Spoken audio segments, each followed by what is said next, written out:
নমস্কার বন্ধুরা, জয়ার পাকশালাতে সবাইকে স্বাগত।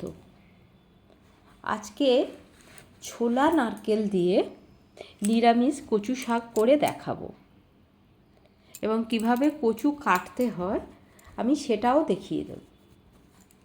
আসুন দেখে নেওয়া যাক আমি কিভাবে কচু শাকটা রান্না করছি। ভিডিওটি পুরো দেখার অনুরোধ রইল। আমি এখানে কচুগুলো প্রথমে হাফ করে কেটে নিয়েছি। এবারে একটা বটি নিয়েছি, বটি দিয়ে এইভাবে কচুর যে উপরে আঁশ বা ছাল যেটাই হোক সেটা এইভাবে আমি কেটে যেগুলো খুব বড় আছে সেগুলো মাঝখান থেকে একটা করে কেটে নিচ্ছি।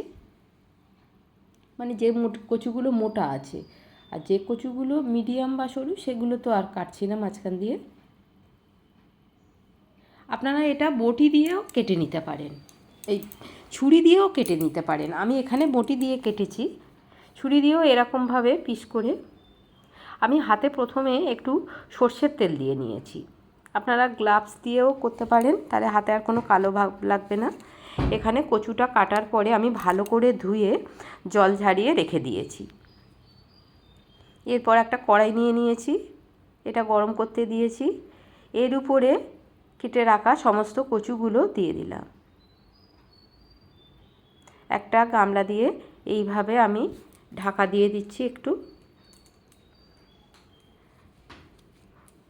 কচুটা একটু নিচের কচুটা উপরে এভাবে একটু করে দিয়ে দিলাম।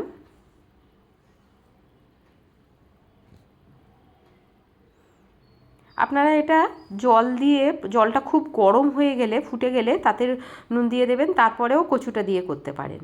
আমি উপরে 1 চামচ নুন দিয়ে দিলাম। নুন দিয়ে দিলে খুব তাড়াতাড়ি কচুটা সিদ্ধ বা নরম হয়ে একদম কমে আসবে। খুব ভালো করে একটু ঘেঁটে দিয়ে দিচ্ছি।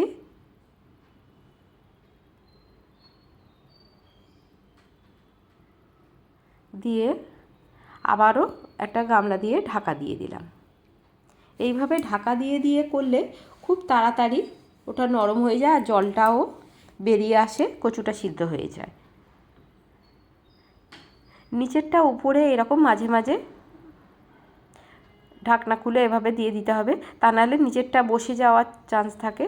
আর নিচের সিদ্ধ হওয়া কচুটা উপরে চলে যায়, আর যে না সিদ্ধ হওয়া কচুটা তখন নিচেতে চলে আসে। আবারও ভালো করে একটু নাড়াচাড়া করে নিলাম। একটা গামলা দিয়ে ঢাকা দিয়ে দিলাম।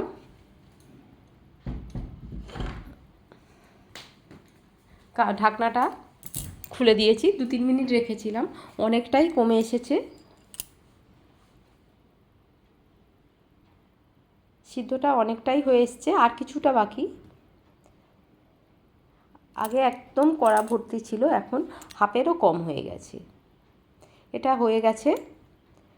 এই রকম একটা ছিদ্রযুক্ত একটা থালা নিয়েছি, এর উপরে আমি ভাপিয়ে নেওয়া যে কচুটা বা সিদ্ধ হয়ে যাওয়া যে কচুটা সেটা দিয়ে দিলাম। একটু চেপে চেপে জলটা বের করে দিতে হবে। খুন্তি দিয়ে খুব ভালোভাবে হয় না, ওই জন্য আমি এইরকম একটা বাটি নিয়েছি। বাটির পিছনটা এরকম চেপে চেপে ওর যে এক্সট্রা যে জলটা আছে সেই জলটা বের করে দিলে খুব তাড়াতাড়ি কচুটা রান্না হয়ে যাবে। তা না হলে কচুর জলটা শোকাতেই অনেকটা দেরি হয়ে যাবে। কচুটা এখনও গরম আছে। একটা কড়াই বসিয়ে নিয়েছি, এর মধ্যে আমি বেশ অনেকটা পরিমাণেই সর্ষের তেল দিলাম। কচু রান্না সবসময় সর্ষের তেলেই ভালো লাগে। 3টে শুকনো লঙ্কা ফাটিয়ে দিয়ে দিলাম, আর সামান্য একটু কালো জিরে দিলাম। একটা তেজপাতা দিলাম, আর 1 চামচ আদা বাটা দিলাম। সমস্ত মশলা খুব ভালো করে একটু ভেজে নেব। হলুদ দিলাম 1/2 চামচ, আর লঙ্কার গুঁড়ো 1 চামচ। ঝালটা আপনারা যারা যেমন খান সেই অনুপাতে দেবেন। আমি ছোলা 1 মুঠো দিলাম। ছোলাটা সামান্য আমার আগের দিনের ভেজানো, একটু কলা হয়ে এসছে। এবারে অর্ধেকটা নারকেল কুড়িয়ে রেখেছি, সেইটা আমি দিয়ে দিলাম। একটা ছোট সাইজের নারকেলের অর্ধেক।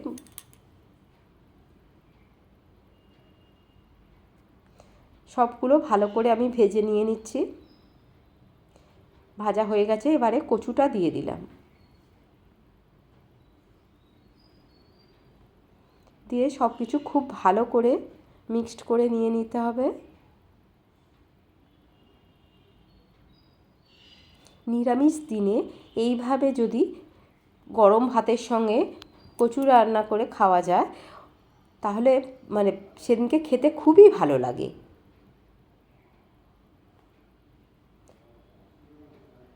এর টেস্ট তো অসাধারণ হয়। আবারও ঢাকা দিয়ে দিলাম। 2 মিনিট আমি ঢাকা দিয়ে রাখলাম যাতে খুব তাড়াতাড়ি দেখুন একদম শুকিয়েই এসছে। খুব ভালো করে এইভাবে একটু মিক্সড করে নিয়ে নিতে হবে।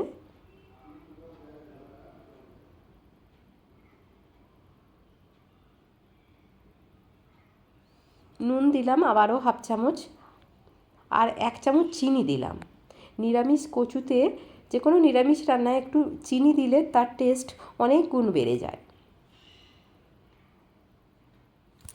সব খুব ভালো করেই মিক্সড করে দিলাম। খেয়াল রাখতে হবে আমি আগেও 1/2 চামচ চিনি নুন দিয়েছি, এখনও 1/2 চামচ নুন দিলাম।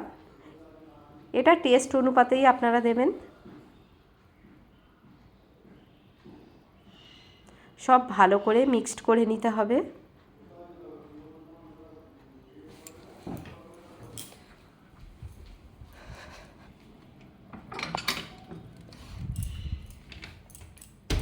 সব খুব ভালো করে এইভাবে মিক্সড করে নিচ্ছি।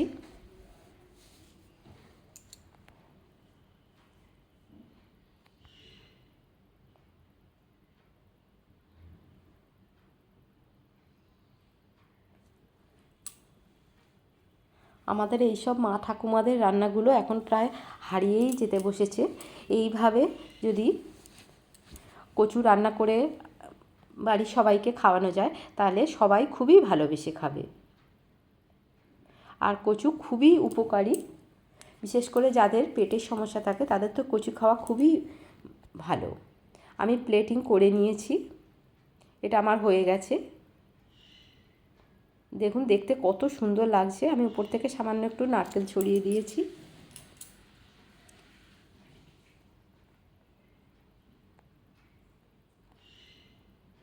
কেমন লাগলো অবশ্যই কমেন্ট বক্সে জানাবেন। আপনাদের কমেন্টের অপেক্ষায় রইলাম।